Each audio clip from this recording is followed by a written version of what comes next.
Good morning, everyone. My name's Hank Suttala, And I'm Dr. K. and we're here with Emergence of Being.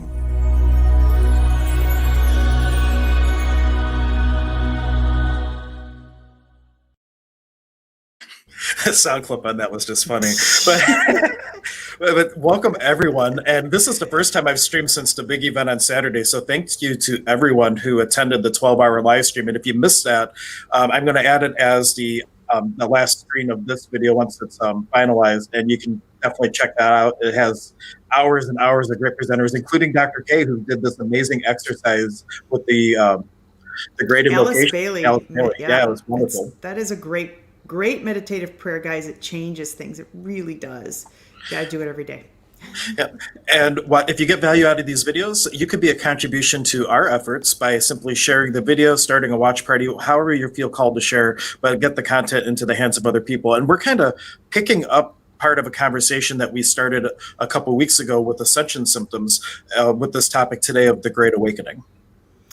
Yeah, we got through all. I think we managed to get through all the ascension symptoms, and yeah, Yeah. everybody's experiencing odd things. But there's been a lot of talk. If you haven't heard, I think a lot of people that are on here have heard that there's a great awakening going on. The ascension process, it's pulling up things within people that haven't been looked at, have been under the carpet. But it's also for many, it is a calling, but I think a lot of people may be distracted by the worldly events, by the virus, by the elections. It's almost a distraction so that you don't really look at what's underneath that and what you need to work on, because that really is what's happening here. The Right. earth is, oh, go ahead. Oh, no, I was just agreeing with you. It was just right. Yeah, it's so it's like things are coming up and you're getting angry, for instance. Maybe that emotion's coming up, and so you divert it to fixating on how the virus is spreading and how the numbers are going up, versus looking at what the source of the anger is, because it's there for a reason. So I think during this great awakening process, there's people are where we have been running, and we're just kind of complacent and just sitting there. We're being called to look at stuff now. So yeah. And people aren't some people aren't really going, oh, well, let's look at this whole big picture. Now, why am I getting so, I know you hear the word Nazi. I'm waiting for this wooden spoon. I said the word why. But what's the rationale for me feeling like this or having this anger come up? And we've talked a lot about, is this mine? But there's a lot of little buttons inside us that are being triggered in multiple ways. And I think this awakening process is pushing some of those buttons so that we can heal. Yeah, and I know we've talked about it before. I feel like a great help to this awakening process was the seclusion that people experienced when we had the lockdown, and it kind of resonated something far within where people started looking. They started to develop a curiosity. There must be more, or there is more. And even though there's all these distractions now, there's still this like resonating effect that is coming out in people, and now they're not just completely being distracted. I think that they're more quickly coming back to a place where they're starting to look at themselves again. And even more so now, because look, the elections are over. Things are going to be stationary now. There's no waiting, Right. waiting for this day, waiting for the 20th, waiting for the 6th, seeing what's going to happen. Now there's nobody to blame. There's you got to sit down now and look, and it's there's no the big distractions are a little bit out of the way. Well, hopefully, Hopefully. but I challenge everyone, because there's always going to be change and there's always going to be flux, and it's not to get caught up in the trauma and drama. Rather, who do you choose to be in creationship to your perceptions? And if you really get distracted, that means that you're reacting through all of it instead of responding through all of it. So we can all keep our center, keep our cool, and really choose what feels light and what's going to create possibility in the world. We're going to change everything, and that's what the whole thing on the last Saturday was about giving people something else to focus on other than the trauma and the drama, because energy flows where your attention It goes. goes, yeah. Yep. Yeah. And we do have a couple people just tuning in. Good morning, Megan. Thank you for joining us. We got Mary Ford in the house. Hi, Mary. Mary, Yeah, Mary was also a contributor to the event. She did this segment on cooking. She made peanut butter cookies. Sounds, rather, simple, Oh. right? But it was one of my wife's favorite sections, segments, because she just brought this whole. I called it the artistry of living because of the present she brought to making these cookies. It was amazing. She is such an artist. Oh my gosh, Yeah, so gifted. and also Mary Lee Bosswetter. Good Hi, morning. Thank you Mary. Good for your morning. contribution. Yeah, we got a lot of Marys in the house. But if what we're saying resonates with you, if you have questions, comments, we love to be interactive on the streams and kind of direct our conversation to wherever you guys want to go. So feel free to continue to comment and contribute, and we're happy to see where our attention takes us. Haha. Yeah. I have a quote that came across, and I kind of liked it. Unless you learn how to face your own shadows, you will continue to see them in others because the world outside of you is only a reflection of the world inside of you. So I thought that was kind of an interesting quote, because we do kind of stuff, whatever, we talked about this a lot, whatever's kind of going on the inside, you're going to start seeing it on the outside. But now is a great, like this year's a great time to really make those shifts, to have new opportunities, to things are waking up all across the board. And regardless of what's going on in the planet, how are you going to show up? How are you going to show up this year? In what way are you going to show up, shift, change, make new possibilities open to yourself? It's a great year for really looking at, gosh, I think these things in my life aren't working so great. What do you want to create? And this is, I think, a really great year for that, because there's a lot of energy coming down to support you, to help you move in those directions. And it can be scary. We get very complacent with where we're at. It's like, no, that's too big. I'm not gonna go for that. That's too scary. Change is scary, but there's no growth that occurs if there isn't change, right? Right. So sometimes you got to take that leap, and this year is a great year for that. Yeah, and I've given this acronym before. As you say, change is scary. That part of that is because the ego freaks out when there's a new possibility, because it would rather you relive the worst day of your life because it knows you survived it. You start doing something new, it's just like, yo, I don't know what's going to happen here. And we've given this acronym for fear before: feeling, excited, and ready. And what if we've misidentified excitement with fear just because of growing up and our parents being protective of us? That is like a huge thing. And don't be afraid of shadow. So many people, like Yeah, we were like, we don't want to look at all that. yeah, But if source is really all there is, your shadow is just condensed light. And as you start to look at it and to break that up and to lighten it up, that becomes fuel that can propel you into possibilities. So it's something you want to embrace and not deny. And once you embrace it, you have way more ability to shift and change it. Shadow has a very negative connotation. That's just the way the quote was stated. But when we talk about our shadow side, it feels like this dark, Right. horrific side of us that's nasty. Love Oh, it anyway. yes, love it. Love it, because if you don't, you're not loving a part of yourself. And how can you ever be in full self love and appreciation if you deny or reject? I think I said reject twice. Your shadow self. Yeah, and that's challenging. It's like you don't like to see that. We all want to be nice and fuzzy and shiny and happy, and that you want everybody to love you, the need to be loved and liked, and all these things. You've got to love the part of you that's maybe has had some challenges, because it's still a part of you, and that's what got you to where you are now. So let's not hate on that. But that is a challenging thing for people, because we don't want to look at the shadow side. It's ugly, right? It has that Well, connotation. what if we could look at it as beautiful? This is a beautiful thing that is a pearl of wisdom that I can now use to offer as a medicine to my fellow travelers. We took that class and they said, your mess is your message. And what if all that trauma, drama, negativity, quote unquote, could actually be used for a new possibility? And now not only are you embracing and loving that shadow self, you're also using it to create possibility instead of letting it hold you down and not really express yourself. Absolutely. Yeah. I don't know if, did I talk about the download that I did a little video on it, but I'm trying to remember if I talked about it on this weekend. I don't know that I did. No, I didn't. I have to go No. back and rewatch like the whole thing, because I don't It's a remember half of what I blur. said. It is a blur. 12 hours is a bit much. I'm like, next time I think I'll stick to 8. Yeah, So, more doable. yeah, and I did it all with 1 cup of coffee and 3 cans of caffeinated water, Okay, well that's and I made pretty it good. through. Yeah, That's I pretty had a good. whole case. I was thinking I was going to down 12, but I would behave myself overall. Yeah, and we But just have a couple more people saying good morning. Faith Elizabeth, she says she loves listening to you hi, guys. My Faith. spirit list every time. And then we have Adriana that was contributing best use of directing energy around the disorganized energy of other people. Absolutely. So using your shadow energy to kind of manipulate through. We got Dean just saying good morning. Hi, Dean. And we have Anne Marie saying, good morning, Dr. K and Hi, Anne Hank. Marie. Ready for some good information today. And Mary is contributing, laugh out loud, but we seek shadow when it's too hot outside. Reaction back to the exterior world, seeking shadow to cool down in a way.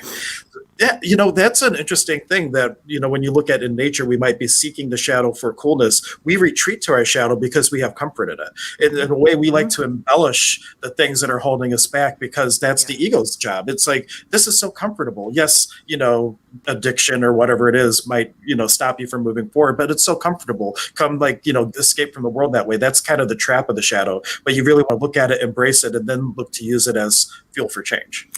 Comfortable is such a key word there. And I'm going to pop a line here and say, get comfortable being uncomfortable. If you really want to grow in this life, you have to get comfortable being uncomfortable, because otherwise, yes, we sit in the shadow. It's this wah-wah place where everything's, it's comfortable. It's easy. It's just like, let's sit and eat bonbons because it's easy. But in the meantime, you're not growing. So if you really want to grow, in this time and what we're going through, taking those leaps and bounds, it's inevitable if you really want that change, because there's no great change that occurs if we sit in a super comfortable shadow state. When you say leap, that brings up something for me that came up 2 times with clients yesterday. There's this one segment from Steve Harvey. He's a comedian, for anyone who doesn't know, and he's hosted Family Feud for a while. And in between tapings of the game show, he would kind of give these inspirational talks to the audience. And he had this one part. If you Google Steve Harvey jump, you'll find the video. And he's talking about how all of us have gifts. And he says gifts from God, but call it gifts from source, whatever words you want. And he's like, and it's like a parachute. And the only way that you can soar on your gifts is if you jump. The chute will never open if you don't have that leap of faith. And you have to be comfortable being uncomfortable. You got to jump. And maybe that chute doesn't open right away, but it's going to open. And you just have to have faith to jump. And then once that chute opens, it's like you soar on your gifts of spirit. And it creates a whole different realm of possibility for you. Yeah, if you guys get anything out of today, I think that little segment right there is key. And I have gone through it, and we all go through it. We sit because we're scared. What if it doesn't turn out the way we think? Well, what if I run out of money? What if I take this leap? What if I never talk to this person again? What if it doesn't work out? What if I move to the other state? Like, I want to move to California, but it's so scary. What if I don't make it out there? What if I fail in my business? All these what ifs start coming up, and then the ego pulls you back. And what if I get a new job and I don't like it? This is a good job. This job's comfortable. It pays me really well. So what if I get to the new job and I don't like it, or they don't pay me as much? All these things that come up. But where you are right now isn't working. You got to get through that. Make the leap. Have faith and know that you're going to be okay on the other side. You'll jump to the other side of the puddle and you'll be fine. I've gone through it a lot of times, and I can tell you the ego pulls me back every time. And then it's like, God knows that I want it. And it's like, okay, we're just going to do it for you since you can't freaking do it yourself. And then they put me in a position where it just has to happen. So it just happens, and it ain't pretty. So it's like, guys, don't wait for the boulder. Just go do it. Really. Well, and that boulder happens when we put out to the universe, we demand change, right? And then we just sit there and wait for it. And so the universe starts rowing and you're not rowing and you're going in circles. It's like, well, if you're not going to do your part, where you could have had like, you're going to have this amazing job. If you were just to look and like put out one resume, you would have had it like a week after you asked. But instead, I have to set up 3 years to make sure your whole company closed down. So you have to go look for a job, and now everything will change. So like when you do your part, things show up in the most profound, amazingly ways and with ease. It doesn't have to be hard, and it can be hard. much more instantaneous. But you got to do your part and row your half of the boat. Yeah, but the ego is pretty darn strong, and all these excuses and resistances or what ifs, whatever you want to call them, these things like I don't know, I'm not sure this is going to work. I think I'll just stay where I'm at. That the ego is pretty darn strong with keeping you back. So you really have to like turn up the engine and go. I'm gonna go, and then just take the leap. Don't think about it. Don't overthink it. Overthinking will drag you down the rabbit hole as well.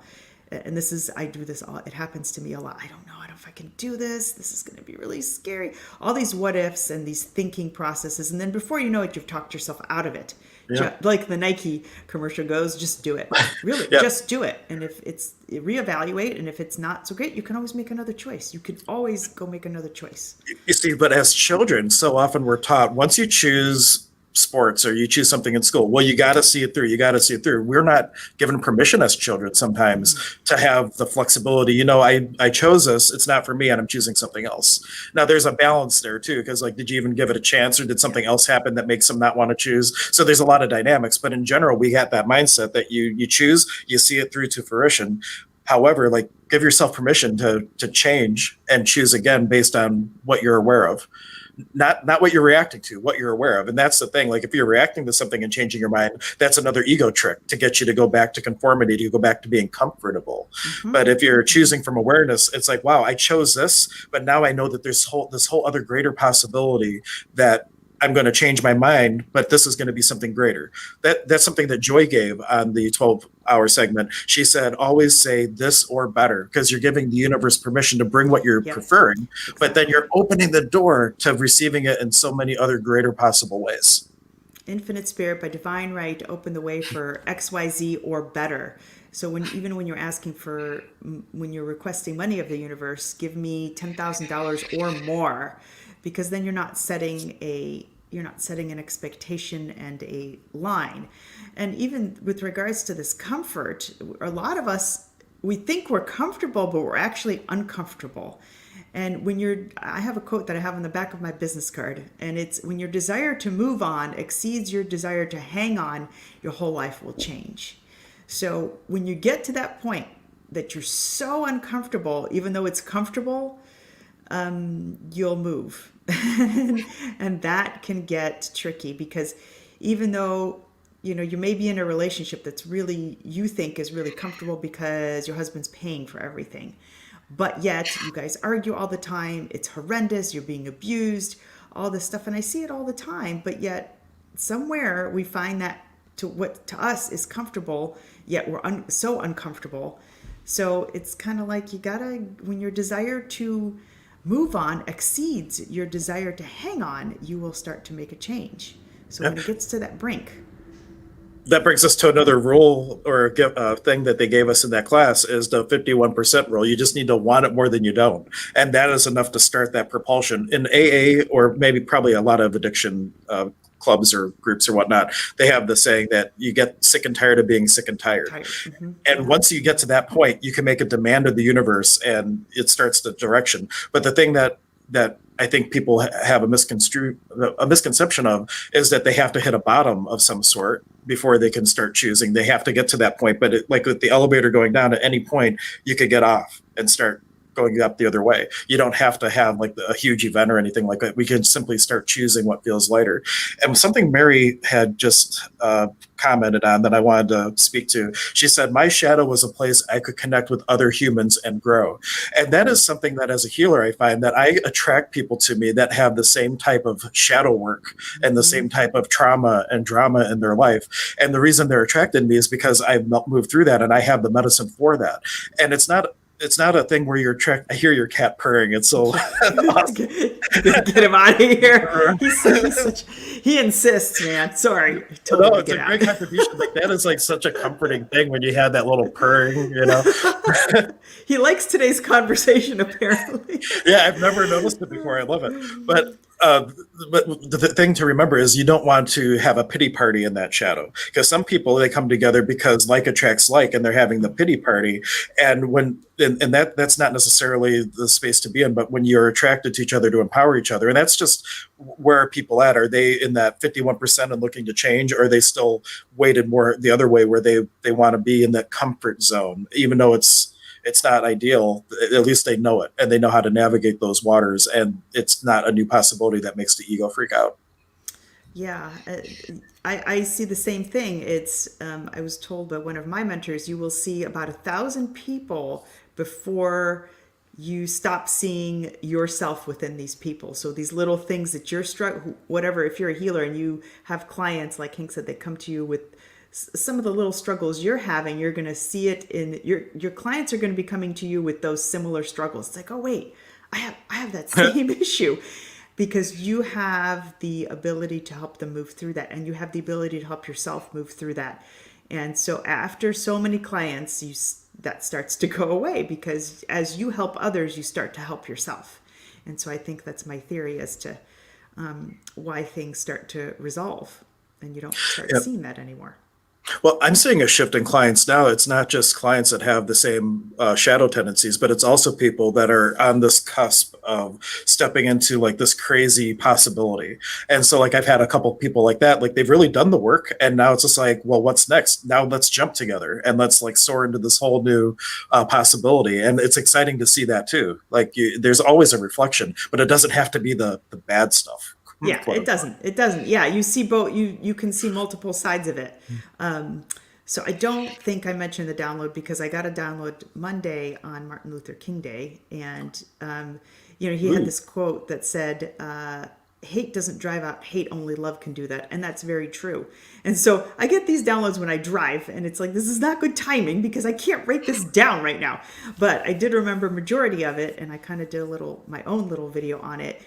So, what I kind of got as to what's going on in the world and why, and what about this whole awakening, we were at a point for a very long time where we were kind of complacent. Things were under the carpet. We're running around, taking the kids to school, where heads are in the books for whatever, you're working, and you're not paying attention to the things that are going on in your life. Then COVID hits, and all of a sudden, boom, you are forced now to look at these things that have been going on in your life that were there and maybe were little pings, but you get busy, you don't look at it, you ignore it, you're not conscious of it, even though you kind of know it's there. Well, that put us in a position where we have to look at these things that need our attention. And so with that came the elections and all this anger that's being pulled up and all this junk and chaos.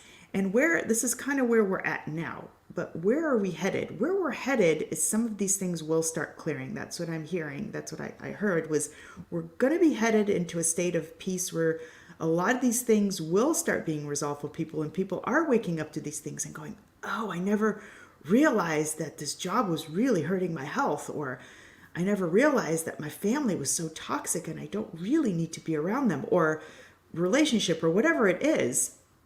I might need to make a change. And some people will move on to this gradient with ease. Some will not. Some may not quite wake up at all. But this is where we are right now, and this is where we're headed. And I do think we're going to reach a state of peace. And as Hank and I were talking before we came on, I'm not sure where that is in the timeline, because there is no time in subspace. We don't Right. have a 5 o'clock and 6 o'clock and May 21st. So it is coming. There is good coming. It might be 2 years. It might be this year. Didn't get a really great gauge on the time, but this is where we're headed now. And I did hear that we are going to reach a state of peace, a state where everybody's at an upper level. We made it. We're quieter. We've up leveled almost. And that's kind of what I got. What would it take for all of us to be in the world but not of it, to respond out of love Yes. instead of react out of hate? Be in the world and Yeah. not of it. Yeah. Yeah. So actually, we'll do a clearing on that. So this is for those of you that have never seen me do one of these, this is an access consciousness clearing.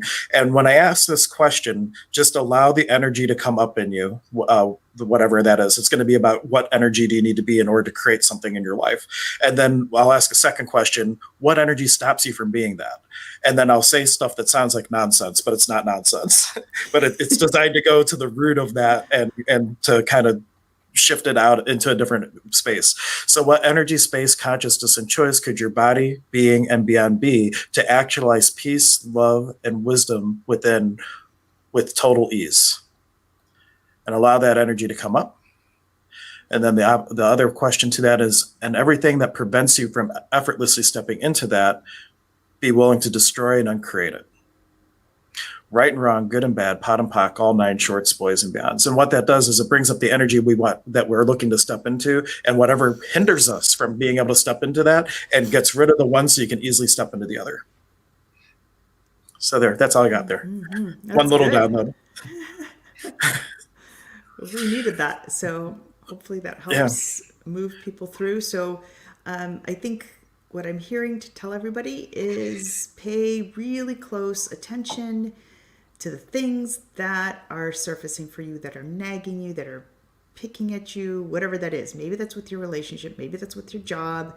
Maybe that's just with yourself. Maybe the little shadow side's coming up, and don't hate on the shadow side. Just love it. You know, like, okay, I need to be kinder to myself with all this.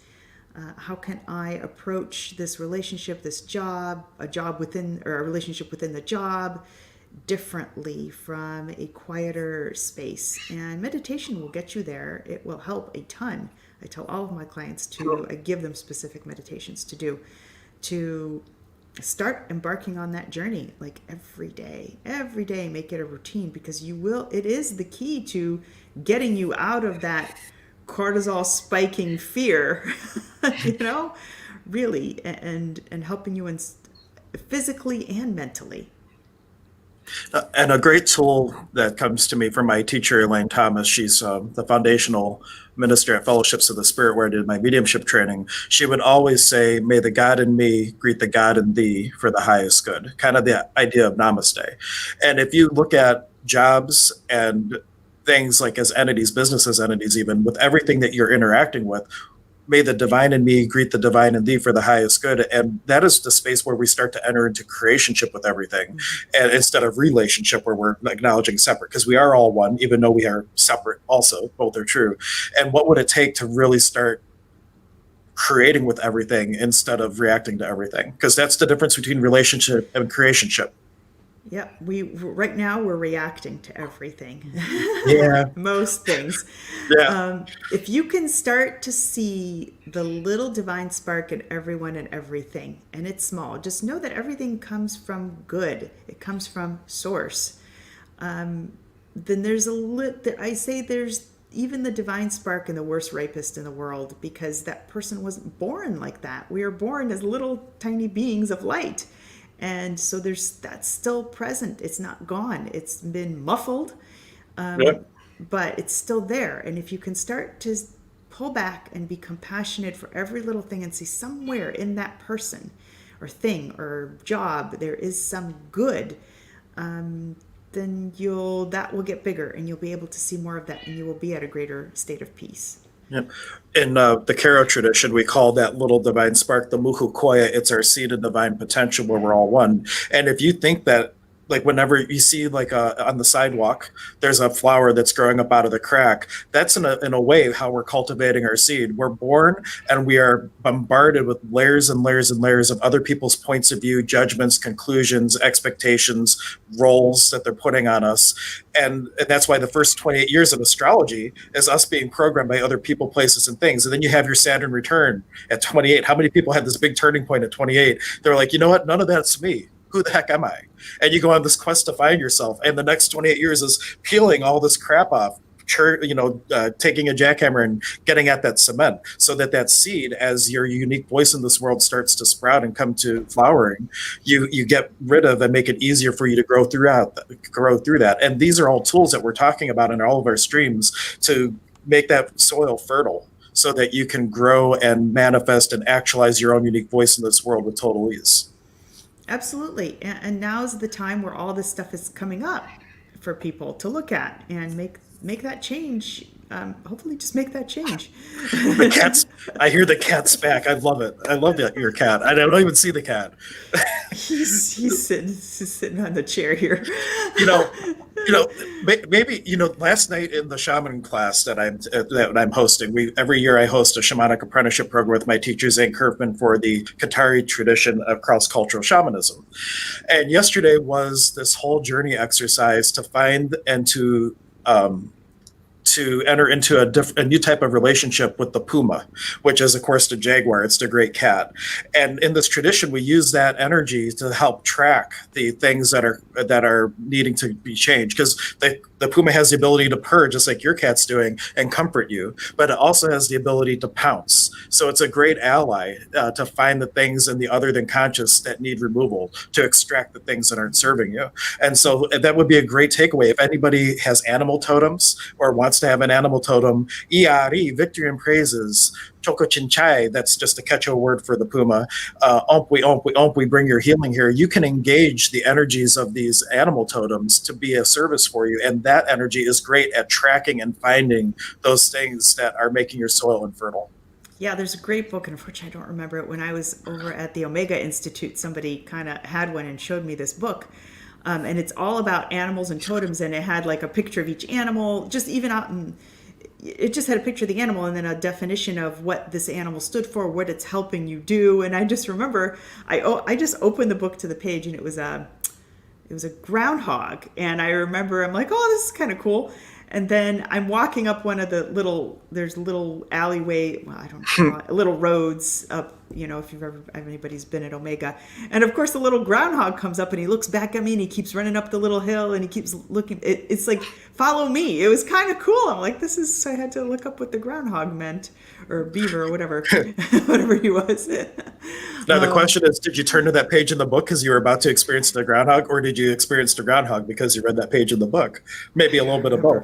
Don't remember, but yeah, I love paradoxes. That was kind of cool. So yeah, this is what the Great Awakening's all about now. It's like going, oh, okay, what do I want to change in my life? What do I need to change in my life? What would be fun? What would be fun too? Yeah, we got to have some fun. Yeah. Things are can get monotonous right now. And let's not forget, start with the beingness, because there's a whole principle of Neil Donald Walsh's work and a lot of the metaphysical teachers that beingness precedes doing. Or in the joy business, how they say money follows joy. Yep, I was joy just thinking does not that. follow money. And so, like, what energy can you be in the world? Can you be the energy of hope, joy, peace, love, possibility? And since source is all there is all at once in the ever-present moment of now, all you need to do is choose who you're going to be, and the universe will send you opportunities to express that being through doing. It all starts with being. But if you're looking external, that I need this in order to do this, in order to be that, you'll never be fulfilled because it's not coming from within. So what energy could you be to get to the next highest vibration you ever could hold about yourself? Because maybe you can't go right to joy. That's a principle they talk about in law of attraction, is like, if you're in total despair and misery, you can't just go from there to joy like that. Maybe you just need to go from misery to I'm not happy, or I'm pissed off, or whatever the energy is. So what energy could you be to effortlessly go as far up on that vibrational scale, if you want to call it that, as possible? And then the universe will start responding by giving you more things to express that being. And you just keep putting that question out. What energy could I be today to be the greatest vision I ever held about myself? And continue to evolve in that way, to continue to raise the vibration. And that creates this upward spiral possibility that's just kind of exponentially starts to grow and propel you into the next dimension. And it absolutely works. I have completely found that when you're in joy, when you're having fun, things just start showing up. Opportunities just start showing up with way more ease than when you're kind of down in the dumps and complaining and I don't have what I want and all these things. When you're just having fun, you find money, you find all these little things just start happening that you didn't expect. So the easier, best way you can find to get yourself there, work on that. That's all I can say. If you're really, really down, let us know. Let us help you. We have our energy clinics that help. We can at least get you to a state of way more peace, so you can start creating and things start showing up. Oh yeah, we got a lot of cool things in the works. We're just we're doing the groundwork now. We're going to be announcing all kinds of cool programs and things. But you guys are a quiet group this morning. We do have Ernie offering. Oh, it's cat enlightenment and Mary Fur going purge. Oh, I just got it.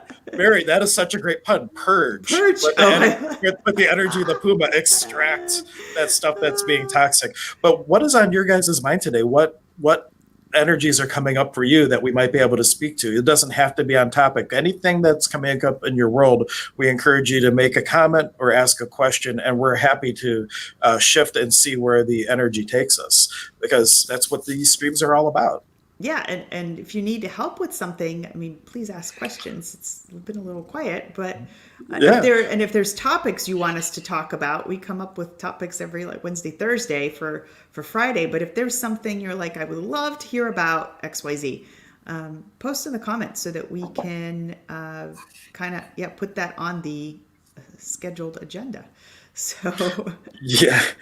Except I have to actually start writing down the I parking lot. know we put so much on the parking lot list, and I'm like, Hank, where's the list? Yeah, I'll get right back to you on that. I got to go back and watch a few streams and compile the list. But now I have the Google Doc now that I can like just write it in. Yeah, so Because sometimes things get brought up while we're here, and it's like, oh, good, that would be the great topic for next week, or put it on the list, and then we're like, what happened to the list?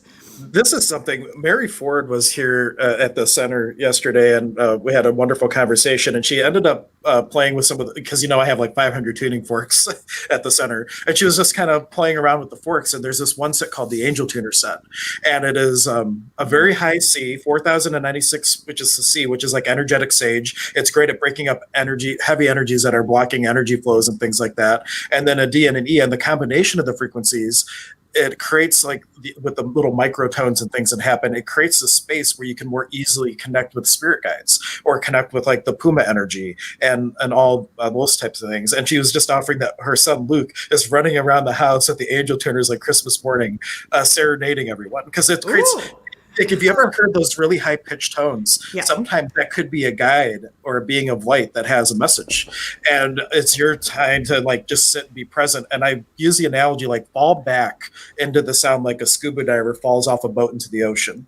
And when you fall into the sound in that way, it envelops you, and you're able to get. It's almost like going on a journey without plant medicine. You just fall into the space and you get whisked off, and you get this download of information and things. But if you have a hard time with that, like a tool like sound frequencies and everything offers a wonderful way to create that vibration for you to anchor it, so you don't need the forks, because who wants to run around with tuning forks for the rest of their life every time they want to tap into their guides? But using something like that is a great way to start anchoring your ability to tap into these different vibrations and bringing forward information and things for yourself. Yeah, so would that help with somebody that has a tough time meditating? Yes, though for meditating it will. I would say that and the combination of two things. Okay. But with meditating, there's another thing that happens, because we were talking about how shadow is so uncomfortable. And when you start to meditate, all these shadows, if you think of it like boulders, it's like heaving boulders, like how boulders come up in the wintertime. So the thing to ask if you're really having a hard time meditating is to sit down and get honest with yourself and ask one question: when have I ever been unloving to myself or to another? And you can break that question down in more detail. When have I been dishonest? When have I been self justifying? When have I been spreading gossip? And you can like really spread all those things out, and then you make a list of who was affected by that. And what you're doing is you're identifying all these shadows. So all the stuff that you're desperately trying to avoid coming up, you now brought to light. And then after that, you have a lot more ease settling into a meditative space, because a lot of that is just not wanting to look at the shadow. So go after the shadow first, and then it makes the second part a lot easier. Because some people have a tough time. I've heard that from clients. Well, I sit down, my brain won't get quiet. I'm fidgety. And so I wondered if the tuning force would be a conduit to help. Yeah, I would go, well, we can play with them at the office and see, and do like Mary did. I'm going to bring up another sound comment, and then we're going to go to Anthony's comment, which is asking about vitamins and things. Someone was asking thoughts on singing bowls. You're asking the sonic shaman, so I'm a little biased. I absolutely love them. And there's bowls. Especially the crystal bowls. Like metal bowls are wonderful as well, but there's just like this power that comes from like especially the bigger bowls. I have 21 crystal singing bowls in my office, the biggest of which is 24 inches. And if you were to pick like two bowls to go with, get a handheld bowl that you can that has like a handle that you can use to kind of manipulate in the energy field. They all come in different tones. Pick one that really sings to you. And if you get an 18-inch bowl, there's a lot of flexibility because you can do sonic foot baths with it. You can put it on someone's stomach and do a technique I call the belly bowl. So like that's a really good flexible bowl, a little bit more expensive than the smaller ones, but you can do so much more with them. They're a lot more versatile, and there's a lot of physiological benefits to them as well as metaphysical benefits. So they're one of those bridging tools or whatnot. They're awesome. Yeah, and switching gears to kind of something more in your realm, Dr. K. I have been Anthony asks or says I have been taking elderberry, vitamin C, and zinc every single day. Is there anything else that I should add to my routine? And thank you. Vitamin D. Yep. Well, and Yes. there's been correlations with COVID and people getting not as sick and things with vitamin D levels. So that is a good overall thing. And I think it's a direct reflection of how much we make it out into nature. Well, yeah, and we don't get the other thing I would also say, Anthony, is you also want to check vitamin D levels. You don't want to be in the hundreds. That's something that I wasn't kind of doing a while back when I started, but now I'm thinking, yeah, because you also don't want your vitamin D levels too high. It's not one of those vitamins that you can pee out easily.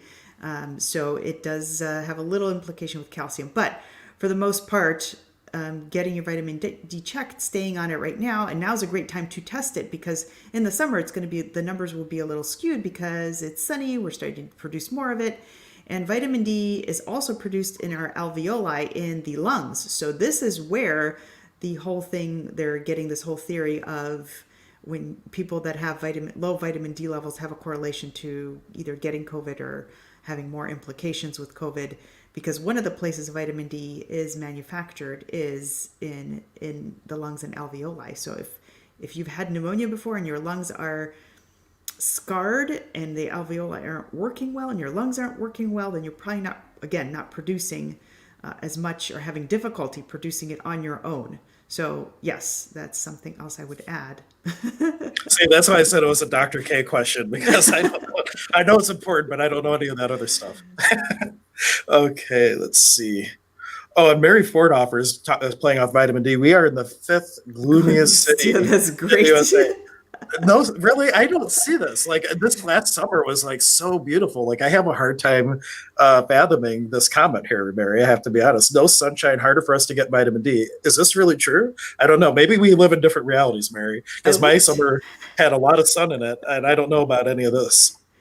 I think like Seattle's number one. I'm trying to. I looked a It is. long time ago. And crazy correlation, they also had the number one sale, or this was a while ago when I was in business school and we were doing a case study for marketing, that Seattle had one of the highest sales of sunglasses in the United States. And we were theorizing as to why this might be. And the thought was that it's so dark all the time that whenever you do have a sunny day, you don't have your glasses with you and you have to You're buy like, another set. wow. Yeah. Yeah. So, but I remember because it was Seattle, that was like a correlation that stuck in my mind. And for the record, correlations don't mean that they're actually related things. It just means two correlations that exist. And they aren't necessarily related, though they go up and down and appear to be related. It's not necessarily like the sale of ice cream and suicide. Those are two correlating numbers. It's a weird thing. But anyway, Mary also asked, vitamin D helps combat depression too, Yes. correct? Yeah. Yep. Because and sometimes we perceive depression differently. If you're really tired and you're just feeling kind of like low, then that's equated almost with depression, but it's almost like a just deep fatigue. So you kind of just feel low. And that's often associated with low magnesium levels and as well vitamin D. And I'll make a little comment on the vitamin D. I like to prescribe liposomal. Liposomal is created a different way. So it's or should I say emulsified liposomal, meaning you put it under the tongue and you hold it there for 30 seconds. And there's certain brands that I use for that. And it gets absorbed right into the bloodstream. It bypasses your stomach because a lot of people have this whole leaky gut thing. They're not getting the right brands, and when they get it in their stomach, they have such poor acid production or too much acid production or nonsense in there.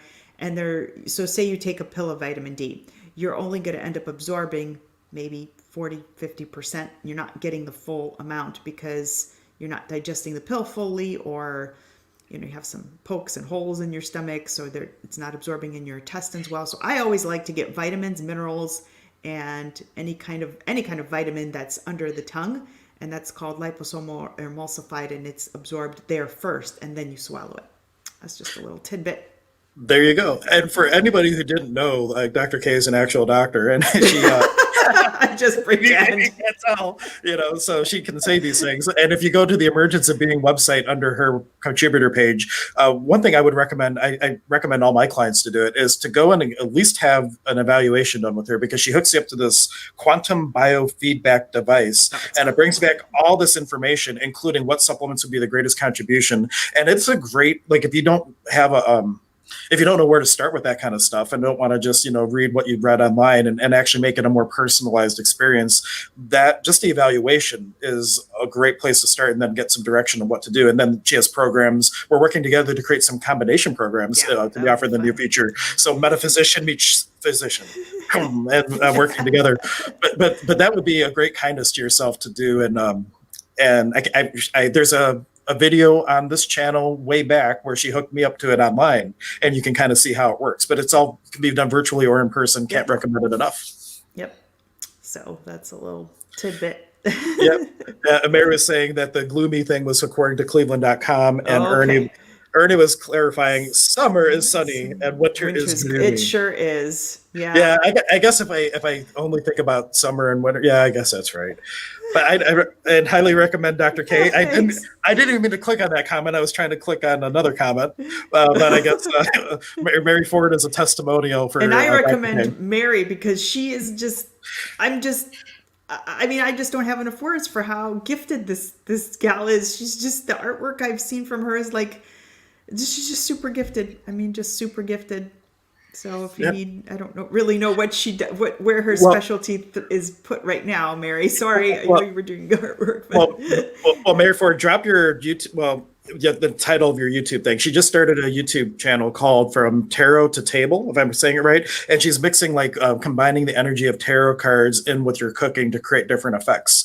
And the best way I could fun. describe Mary, and how I promoted her, she was on the 12-month segment and baked peanut butter cookies and just brought this presence to her. And I called it Mary Ford with the artistry of living, because everything from talking about the sparkles and the sugar and the sound that the dough makes and all that, she was fully present for the experience. And we miss that a lot of times. Like, we're Totally. like, the little robot's driving, and the little robot brushes her teeth and drives us to work and all that, and we never even show up. And Mary's in the space where she's just like, I'm showing up for everything. I love all this stuff, and really just does it really well. Circling back to sound, Elaine was asking, could you please talk more about how these sound frequencies work? To kind of segue, let's talk about mineral tuning forks. And there is a frequency of vibration, or hertz cycles per second, whatever you want to call it, for everything that exists. Everything is vibration. Mhm. And so, like, with minerals, like if you have a trouble with vitamin D or iron or calcium or magnesium, there's mineral forks that are those frequencies, and you can use that to help the absorption levels of the body, for example. There are healthy frequencies of organs. Barbara Hero did a lot of work where they would send frequency through healthy livers, diseased livers, all these different organs. And they found that where you have a healthy liver and the sound frequency doesn't lose itself as it goes through, then you know that that's the frequency of a healthy liver. And the idea is that when it comes to those things, it brings the body into a sympathetic resonance. So if you were a drinker and your liver's out of whack and you use the frequency for a healthy liver, it helps it bring it to sympathetic resonance. Same thing with tuning forks for chakras. Your chakras have a range of frequency that's healthy. If it's not in a healthy frequency, the frequency of a healthy chakra will bring it into resonance. Like 136.1, I'll give one example, is the one for the heart, which also happens to be Om. And so our ability for our heart chakra to be balanced is also related to our relationship with the earth, and that frequency of that tuning fork can help to bring that chakra into resonance. So that's how it works in one way. The other way is when you have interacting tones creating harmonics, it creates sacred geometry in the water molecules of your body. Kind of getting nerdy with that, but they showed that through the science of acoustic levitation, of how harmonics affect levitating water molecules. But anyway, and that balances energy centers and all kinds of things. So that we could have a whole stream just on sound. But that's just to give you a little bit of an idea that it brings resonance to things that need resonance, or opens through the interaction of tones, like these interdimensional, these intervals, the sound between the sounds, these little doorways to access information. Like, that's how the angel tunics work. It's microharmonics at very high frequencies that open up pathways in communication for our guides, spirit teachers, and that type of thing. Yeah, that's so cool because that's pretty much how my device works. It will send a frequency. So Hank and I are working on something really cool together to find out what your body really needs, because we guess sometimes, but that's so cool that you say this, because it's a total prelude into what comes up on the device. Say stomach chakra shows up as, needs attention. So my device will send the frequency, just like Hank said with the tuning forks. It will send the frequency to zing that organ and say, hey, this is what a healthy organ needs to look like. And it imprints that on that organ so that it helps your organ heal. And so, but you're obviously not with me every single day. So you could get the tuning fork that Hank has, so you can kind of continue to work on yourself until our next visit, or, Yep. for a month or so. Yeah, Dr. Clay and I refer clients back and forth, and some of the clients will buy, like they had a thing going on with the pancreas, so they get a pancreas fork or a kidney fork or whatever, and then it gives them something to continue to work in between sessions where they can kind of zing themselves without having the machine. Now, Adriana, our conversation's all over the place today. I love it. She's asking, what is the device? I don't know what the official term of the device is. I know it's FDA approved, though. Yeah, it is FDA. It's FDA registered, so there's a difference between approval and registration. I have to be clear on that. When medications get approved, they have to go through a 12-hour thing, or 12-year event. But when things are registered, that means the FDA has looked at it. They said it's safe. It's in their books, so it's a usable medical device. And so it's called, if you look it up, Adriana, it's Indigo Quantum Biofeedback, INDIGO, Indigo Quantum Biofeedback. But since then, they've up-leveled the software, so now it's called an adductor. And now they've just re-upped it, so it's called the Quest 9, I believe, Quest, I think, right now. So that's it's just an up-leveling of software for higher levels. But if you look up Indigo Quantum Biofeedback, you can get information on what that is and what it does. Yep. And Mary Ford was offering this from Dr. Emoto, who is, I almost had him for one of my expos, and he passed away just before I had a connection to get him. I was like, oh man, I was so close, but I'm sure he's still working with us in spirit. But Dr. Emoto did all this work with freezing water correlated to different words, and it would freeze in different patterns. And your blood and cells are mostly comprised of plasma, which is mostly water, which is one reason that words and thoughts have such an impact on our physiology. Because if you took a water and froze it with the word love, it turned into this beautiful crystal. And if you did the same thing with the word hate, it turned into something that looked chaotic. So it's a testament of being very mindful with the words that we put out there. And when it comes to sound frequency, because it impacts water so much, that's one reason sound is so amazing. Let's see.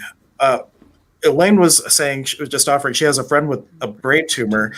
I would recommend a book. There's by Louise Hay. I believe it's called Heal Yourself. And she talks about in that book how hate attacks could be heart attacks, cancer is resentment. And there's a lot of different examples, but it's a great place to start to put a framework in about what could the metaphysical thing be occurring that is now resulting in this physical experience of a tumor. And also to say, I'm an infinite being that is experiencing a tumor, not I am a tumor, I have a tumor. There's a kind of a disassociative of the energy saying it's just an experience which can easily be changed instead of going into the conformity of cancer being a big deal, which it is and it isn't. Yeah, there's lots to that, but a few things that I'll toss in, Elaine, on that. So tumor, so when we have a traumatic experience, and I'm trying to think of the doctor who did this, and it's not coming to mind, but we don't have a ton of time for my poof, it went. But but basically what happens with any kind of tumor is genetics really make up only 4 to 10% of conditions. Biology of belief guy? Bruce Lipton? Is that who you're thinking about? No, okay. There's a sorry, I thought I had it, so I was bringing the poof in, but No, that he is also described- someone to check out too. Yeah, he describes the whole process of what happens when a traumatic event happens in our life. It can't just be all over the body. The body then has a cellular memory of it. It's like it just hits you. Like say you heard your mother die and you weren't prepared for that. She got killed in a car accident. It's an analogic experience in the body. The body stops. I'm sure we've all had that in moments where it's like, oh man, then the body incorporates that and it absorbs it into a cellular memory, but it can't be all over. So the body kind of tries to compartmentalize it somewhere, and it can be a brain tumor, it can be a tumor on your pancreas, it can be a tumor somewhere. So this is the body trying to take that trauma and compartmentalize it and fight it off and get it out of the body. But unfortunately, the process with that gets the physical being starts to have a really tough experience with that, and you add chemo to that and it's even more tough experience.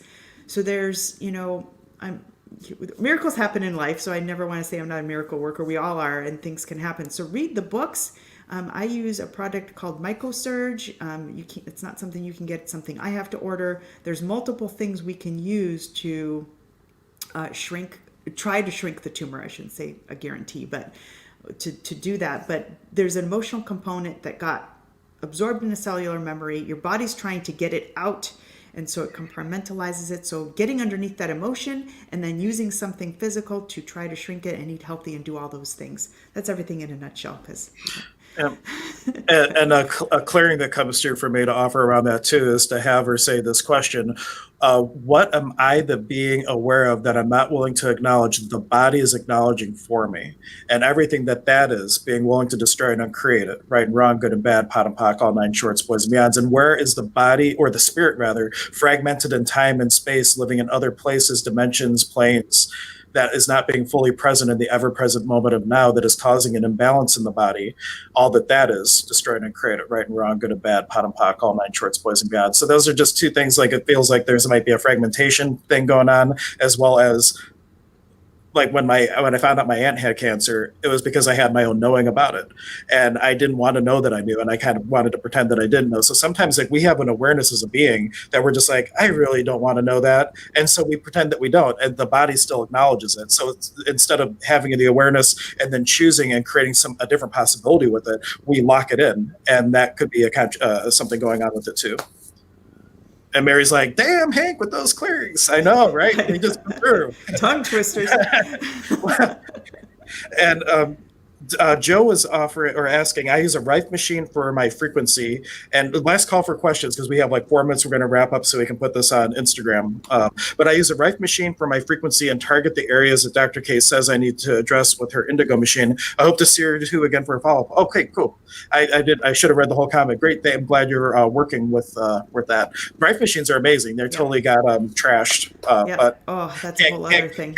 Yeah, well, we can have that for a different day. And then there was a color version of it that was from Let There Be Light, I think was the name of the book. I can't remember his name. Oh, the Dinshaw Institute. There was like these tonations. So just like there's sound therapy, there were these color tonations that used these different lenses. And it was this huge machine that had water reservoirs because the lights would get so hot that it would boil. And they were having amazing effects dealing with all kinds of things, burn victims, cancer, all these things. And they came in, like, confiscated all the equipment, trashed it, put the person in jail. It was such a tragedy. So there's between frequency, everything's vibration. Between color and tone, everything can be addressed. Yep. And in the part 2, if you go to the 12-hour stream, at the very end when I was kind of doing my wrap-up, I gave one tool for color from Patty Conklin called Colorworks, and I did one tone example of how you can give anything you're working on an audible tone and work with that to transmute it. So there's 2 tools. If you want to go back and check out the last part of the video, you'll have to go for the 16-minute one, because for some reason StreamYard